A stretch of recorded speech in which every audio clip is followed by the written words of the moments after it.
Mensahe po ninyo dito nga po sa mga ngayon, sabi nga po ninyo, no, mga bali-balita na isang ganitong pangyayari, pinalalaki, etc. Para po sa lahat sa amin, yung mga nangangamba, yung pong mga may agam-agam, ano po ang inyong masasabi ngayon, General?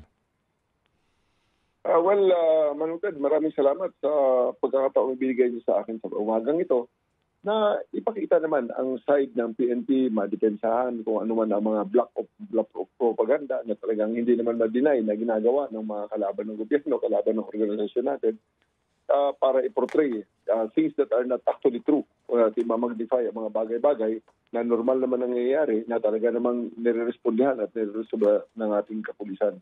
So, sa ating mga kababayan, tayo ay maging discerning, huwag tayong padadala ng ganun-ganun na lang sa mga sinasabi nila at marami akong mga kababayan din na nag-feedback naman na nagpapasalamat na nakikita na nga nila ang kapulisan natin sa kalsada na talaga nag-aantabay at aktibo na nagbibigay ng assistance sa ating mga kababayan na nangangailangan. Opo, sige po. So, General, I hope you don't mind sa uulitin po kay katuwang po kami sa inyong pong paghahayag ng tamang informasyon sa ginagawa po ng ating pulisya. Salamat po, General Torres, sir. Manutad, may isa pala akong ipapahabol. I'm really very confident and you can test it right now. You can use your cell phone, call 911. I assure you, somebody will answer you within 1 minute. Pwede nyo i-test para marinig ng ating mga kababayan. Maniwala ho sila sa 911. Yan po ay talagang palaging minamalay na wala namang sumasagot. Ganun pa nga, hindi pa nga nila susubukan. Bago na po yan. Kaya palaging ako, very confident. Gusto nyong matawagan. Ang halimbawa, nandun ka sa tipo-tipo o sa Basilan ka, nandun ka sa Altabas, Aklan. Hindi mo kailangang malaman kung ano ang police station, ang number ng police station sa Altabas kung nangailangan ka ng police assistance sa lugar na yon.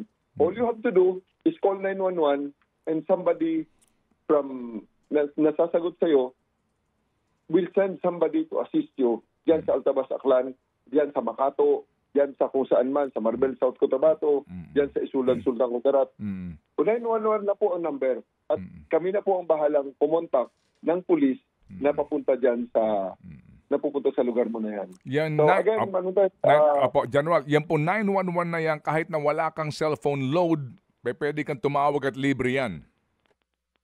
Opo, kaya nga po sa mga ganitong programa, sa mga ganitong mga interviews, ako'y ini-encourage ko, testingin niyo po, sabihin niyo po na pinapatest si PNP yung 911 kung talagang may sasagot sa amin. Opo. So, yan po.